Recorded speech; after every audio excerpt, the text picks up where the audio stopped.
भगवान श्री विष्णु ने बताया कि तुलसी में रोजाना जल देने से क्या फल मिलता है। एक समय की बात है, माता लक्ष्मी ने भगवान विष्णु से पूछा, हे नाथ, आप तो तीनों लोकों के स्वामी हैं, आपकी तीनों लोकों में पूजा होती है, सभी आपकी कृपा पाने के लिए उत्सुक रहते हैं, फिर भी आप इस तुलसी के पौधे की पूजा क्यों करते हैं, इसे रोजाना जल क्यों चढ़ाते हैं। मैं इस तुलसी के पौधे को जल चढ़ाने का महत्व जानना चाहती हूँ। माता लक्ष्मी की बात सुनकर भगवान विष्णु ने कहा, हे देवी, तुलसी साक्षात लक्ष्मी का ही रूप है।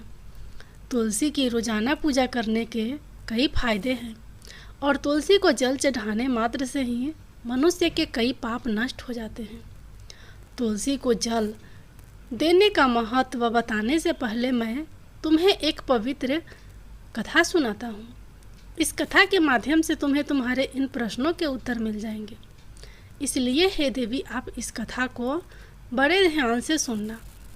भगवान विष्णु ने कहा, हे देवी, जो भी मनुष्य सिर्फ इस कथा को ध्यान लगाकर पूरी सुन लेता है, उसे 100 वर्षों तक तुलसी को जल देने का फल प्राप्त होता है। माता लक्ष्मी ने कहा, स्वामी, मैं इस कथा को बड़े ही ध्यान से सुनूंगी, आप मुझे वह पवित्र कथा सुनाना शुरू कीजिए। भगवान विष्णु ने कहा, हे देवी, बहुत समय पहले की बात है, किसी नगर में एक ब्राह्मण रहता था। उसका जन्म तो ब्राह्मण कुल में हुआ था, लेकिन उसके कर्म नित्य व प्रवृत्ति के थे। वह ब्राह्मण हमेशा ही झूठ बोलता और गलत तरीके से पैसा कमाता था। उसका मन हमेशा बुरे कर्मों में ही लगा रहता था। वह सदैव ही जुआ, वेश्यावृत्ति और चोरी में ही लगा रहता था। उसने अपने जीवन में कभी भी पुण्य के काम नहीं किए और शास्त्रों का अध्ययन नहीं किया। ब्राह्मण होते हुए भी कभी पूजा पाठ नहीं किया। सदैव ही उसका मन दूसरों के धन पर लगा रहता था और वह दिन में जो भी धन कमाता उसे रात्रि में जुआ और वेश्यावृत्ति में उड़ा दिया करता था। इस तरह वह ब्राह्मण अपने जीवन को पाप कर्मों में ही गुजार रहा था। उसने अपने मुख से कभी भगवान का नाम नहीं लिया और ना कभी देवी देवताओं का पूजन किया। इस प्रकार से पाप करते हुए उसे कई वर्ष बीत गए। फिर वह ब्राह्मण कुछ खरीदारी करने के लिए एक नगरी में जा पहुंचता है। उस नगरी के पास में गंगा नदी बहती है और उस नदी में स्नान करने के लिए दूर दूर से लोग आया करते थे। फिर वह ब्राह्मण गंगा जी के किनारे एक आश्रम में ठहरता है। उस आश्रम में अनेक विद्वान ब्राह्मण प्रतिदिन पुराणों का पाठ तथा भगवान की भक्ति में लीन रहते थे। वह ब्राह्मण भी ढोंग करता हुआ वहीं पर उनके साथ रुक गया और उन ब्राह्मणों के साथ रहकर उसे भी भगवान का नाम लेने का अवसर मिल रहा था। वह उसी स्थान पर कुछ दिनों के लिए रुका। फिर वहाँ पर आए हुए लोगों ने गायों का पूजन करके ब्राह्मणों को भोजन कराया, तो उस ब्राह्मण ने भी उनके साथ बैठकर भोजन किया और भगवान का प्रसाद ग्रहण किया। वहीं पर उस आश्रम में एक तुलसी का पौधा था। वह ब्राह्मण जाने अनजाने में उस तुलसी के पौधे में पानी डालता था। उसके मन में कोई विचार नहीं था कि वह क्या कर रहा है। वह प्रतिदिन सुबह उठकर बाल्टी में पानी लेकर तुलसी के पौधे में डालता था। यह उसका रोजाना का नियम बन गया था। फिर एक दिन की बात है, वह आश्रम में सोया हुआ था। तभी अचानक उसके पास एक काला सर्प आया और उस काले सर्प ने उसे नींद में ही डस लिया और थोड़ी ही देर में उस ब्राह्मण की नींद में ही मृत्यु हो गई।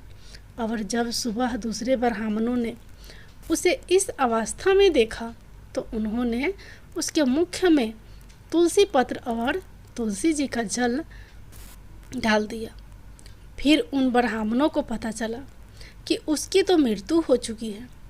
तब वहाँ पर यमदूत आते हैं और उस ब्राह्मण को पकड़कर यमलोक ले जाने लगते हैं।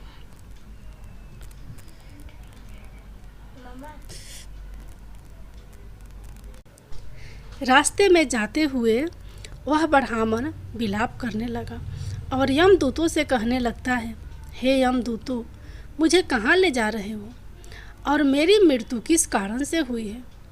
तब यमदूत कहने लगे, हे ब्राह्मण, तुमने जन्म से लेकर मृत्यु तक बहुत पाप कर्म किए हैं और तुम्हारे पापों के कारण ही तुम्हें एक काले सर्प ने काटा और जिसकी वजह से ही तुम्हारी मृत्यु हुई है।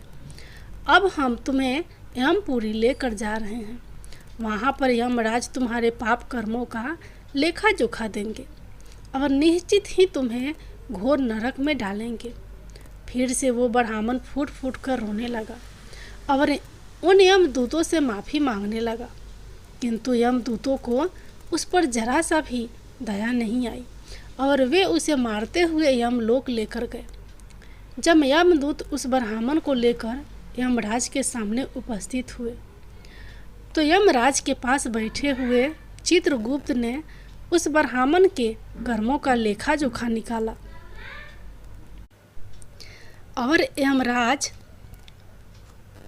से कहने लगे, हे धर्मराज, इस ब्राह्मण ने तो अपने पूरे जीवन पाप किए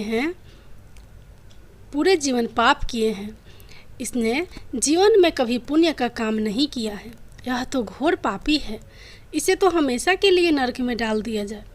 फिर यमराज कहते हैं, हे यमदूतों, जीवन भर पाप करने वाले इस ब्राह्मण को उठाकर ले जाओ और इसे नरक में डाल दो। यमराज का आदेश मिलते ही वे यमदूत उस ब्राह्मण को लेकर नरक की तरफ चल दिए और ब्राह्मण को पीटते हुए नरक में ले गए। वहाँ ले जाकर उसे खौलते हुए तेल के कढ़ाई में डाल दिया। परंतु जैसे ही उस ब्राह्मण को खौलते हुए तेल की कढ़ाई में डाला तो वह एकदम से ठंडा और शीतल हो गया। इस घटना को देखकर उस यमदूत को बड़ा ही आश्चर्य हुआ। ऐसा उसके साथ पहले कभी नहीं हुआ था। उस यमदूत ने कितने ही पापियों को उस तेल की कढ़ाई में डाला था और वे सभी उस तेल में गिरकर छटपटाने लगते थे। लेकिन जैसे ही उस ब्राह्मण गर्म तेल की कढ़ाई में गिरा तो वह तेल अचानक से शांत और शीतल हो गया। इस आश्चर्यजनक घटना को देखकर वह यमदूत जल्दी से दौड़ता हुआ यमराज के पास पहुंचा। यमदूत को देखकर यमराज ने कहा, हे यमदूत, क्या बात है, तुम इतने घबराए हुए क्यों लग रहे हो। फिर वह यमदूत कहता है, हे धर्मराज, आपने जिस ब्राह्मण को नरक में डालने के लिए कहा था, मैंने जैसे ही उसे खौलते हुए तेल की कढ़ाई में डाला तो उस भट्टी की अग्नि बुझ गई और वह खौलता हुआ तेल भी बिल्कुल ठंडा हो गया। फिर यमराज कहते हैं, हे यमदूत, यह तो बड़ी ही विचित्र घटना है। ऐसा तो पहले कभी नहीं हुआ था। यमराज विचार कर ही रहे थे कि तभी वहाँ पर नारद मुनि प्रकट होते हैं। नारद मुनि को देखकर यमराज अत्यंत प्रसन्न होते हैं और उन्हें प्रणाम करते हैं। यमराज नारद मुनि का स्वागत करते हैं। फिर यमराज नारद मुनि से कहते हैं, मुनिवर, आप उचित समय पर आए हैं। हमने आज और अभी एक अत्यंत पापी ब्राह्मण को नरक में गिराया है, किंतु उसके गिरते ही नरक की अग्नि ठंड पड़ गई है और खोलता हुआ तेल भी शीतल हो गया। तब नारद मुनि ने यमराज से कहा, हे धर्मराज, आपने जिस ब्राह्मण को नरक में डाला है वह नरक में डालने योग्य नहीं है, क्योंकि उस ब्राह्मण के द्वारा अनजाने में ही ऐसा कर्म हुआ है जो नरक का नाश करने वाला है। जो मनुष्य पुण्य कर्म करने वाले लोगों की संगति करता है उसे उनके पुण्यों का भाग जरूर मिलता है। और यह ब्राह्मण तो कई दिनों तक भगवान के भक्तों के साथ रहा है। इस ब्राह्मण ने आश्रम में रहते हुए रोजाना तुलसी में जल डाला है, इसलिए यह ब्राह्मण बड़ा पुण्यात्मा बन गया है और इसके सारे पाप नष्ट हो गए हैं। यह ब्राह्मण अब स्वर्ग लोक में जाने का अधिकारी बन गया है। इस ब्राह्मण ने अनजाने में ही इतना पुण्य कमाया है जो कई जन्मों तक मनुष्य को प्राप्त नहीं होता है। इसलिए हे धर्मराज, आप इस ब्राह्मण को नरक में न डालो और इसके पापों के लिए इसे केवल इतना दंड दो कि इसे सभी नरकों का दर्शन कराओ। नारद मुनि की बात सुनकर यमराज बहुत खुश होते हैं और उस ब्राह्मण को नरक से निकाल कर लाते हैं और अपने यमदूतों से कहते हैं, हे यमदूतों, इस ब्राह्मण को ले जाओ और संपूर्ण नरकों का दर्शन कराओ। फिर यमदूत उस ब्राह्मण को ले जाते हैं और संपूर्ण नरकों का दर्शन कराते हैं। भगवान विष्णु ने कहा, देवी, इस प्रकार से यमदूत उस ब्राह्मण को संपूर्ण नरकों का दर्शन कराते हैं और उसे यक्ष लोक में ले जाते हैं और फिर वह ब्राह्मण एक यक्ष बन जाता है। भगवान विष्णु कहते हैं, हे देवी, वनस्पति नाम तुलसी, मास नाम कार्तिक, तिथि नाम एकादशी। भगवान कहते हैं, हे देवी, वनस्पतियों में मुझे तुलसी प्रिय है, मास में कार्तिक मास और तिथि में एकादशी प्रिय है। इसलिए जो भी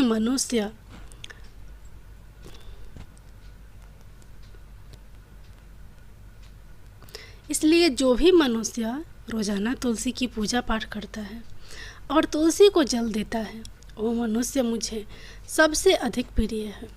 उस मनुष्य की कभी भी दुर्गति नहीं होती है और वह मनुष्य कभी नरक में नहीं गिरता है।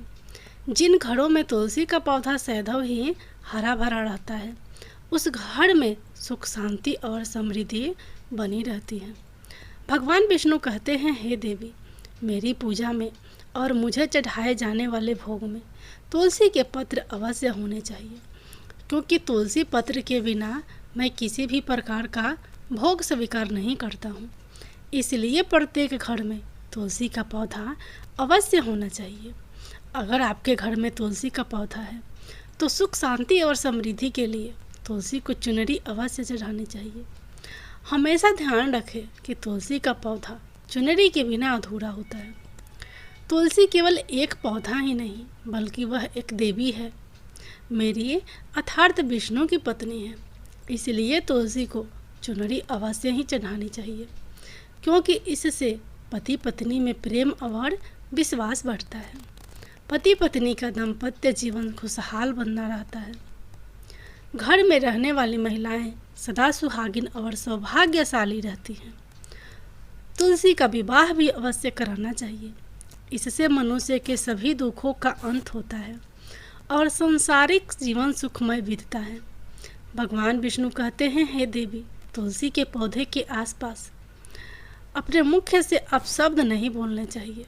तुलसी के नज़दीक भूल से भी जूते चप्पल अथवा झाड़ू पोछा नहीं रखना चाहिए, इसे पाप माना गया है।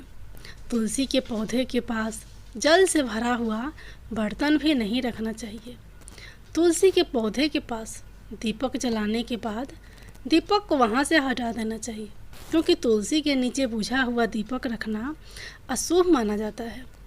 जिस स्थान पर भी तुलसी का पौधा होता है, उस स्थान को हमेशा ही साफ स्वच्छ रखना चाहिए। इसलिए नियमित रूप से तुलसी के पौधे के पास साफ सफाई का ध्यान रखना चाहिए। तुलसी के पौधे में शिवलिंग और गणेश जी की प्रतिमा नहीं रखनी चाहिए। साथ ही तुलसी के गमले में अन्य किसी भी प्रकार का पौधा भी लगाना अशुभ होता है। तुलसी के पौधे के पास कपड़े भी नहीं सुखाने चाहिए, अन्यथा कपड़ों का गंदा पानी तुलसी के पौधे पर गिर सकता है। और हमेशा ध्यान रखना चाहिए कि तुलसी के पत्र को नाखून से नहीं तोड़ना चाहिए, इससे तुलसी का अपमान होता है। यदि तुलसी के पत्ते सूखकर गिर जाते हैं तो उन्हें कचरे में नहीं फेंकना चाहिए, क्योंकि वे पत्ते पैरों के नीचे आते हैं, जो अच्छा नहीं होता है। उन पत्तों को आप तुलसी की मिट्टी में ही दबा दें।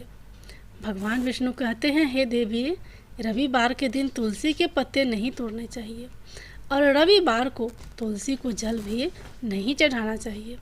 बाकी सब दिन तुलसी को सुबह स्नान से निवृत्त होकर जल देना चाहिए और शाम के समय एक दीपक जलाना चाहिए। भगवान विष्णु कहते हैं, हे देवी, अक्सर महिलाएं स्नान के बाद अपने बाल खुले रखकर ही तुलसी को जल देती हैं, परंतु ऐसा करना गलत होता है।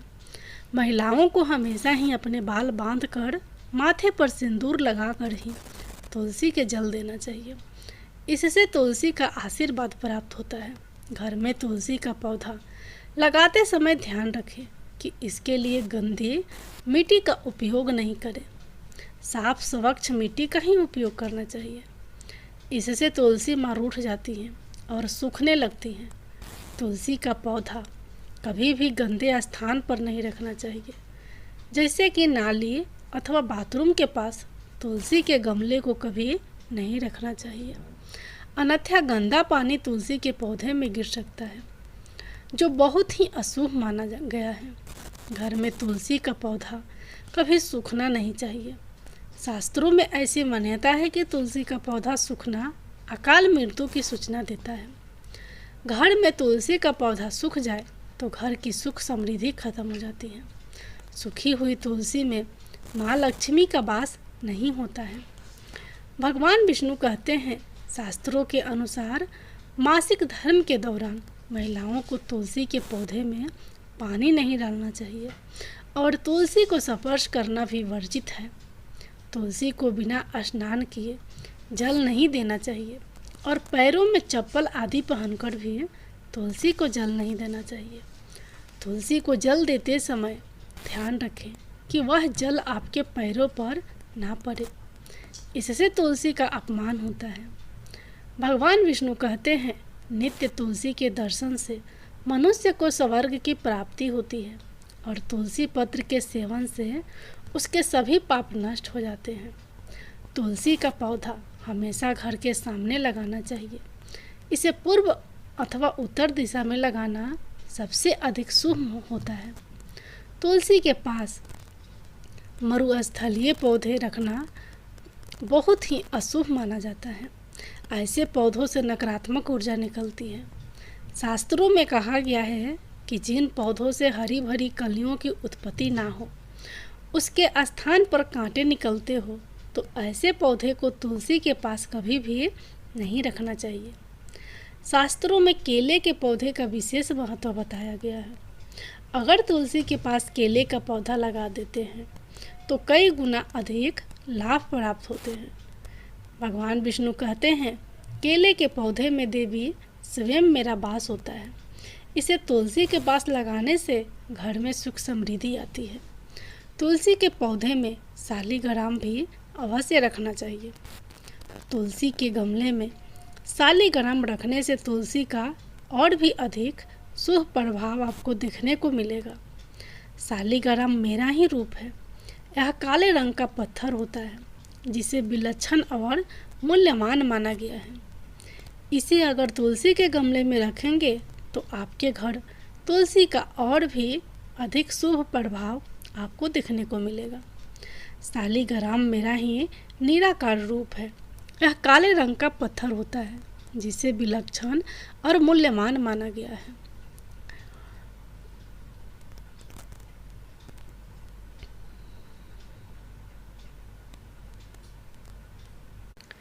इसे अगर तुलसी के गमले में रखेंगे तो आपके घर से संपूर्ण नकारात्मक ऊर्जा नष्ट हो जाएगी। घर में केवल एक ही शालिग्राम की पूजा करनी चाहिए। भगवान विष्णु कहते हैं, देवी मेरी मूर्ति से कई गुना ज़्यादा उत्तम होता है शालिग्राम की पूजा करना। शालिग्राम को चंदन लगाकर उस पर एक तुलसी पत्र रखना चाहिए। प्रतिदिन शालिग्राम को पंचामृत से स्नान कराना चाहिए। ऐसा करने से मनुष्य के सभी जन्मों के पाप नष्ट हो जाते हैं। शालिग्राम सकारात्मक और सात्विकता का प्रतीक होता है। इस प्रकार भगवान विष्णु ने माता लक्ष्मी को तुलसी के पौधे को जल देने का महत्व बताया है और घर में तुलसी का पौधा लगाने के सभी नियम। तुलसी माता की जय हो। भगवान विष्णु की जय हो।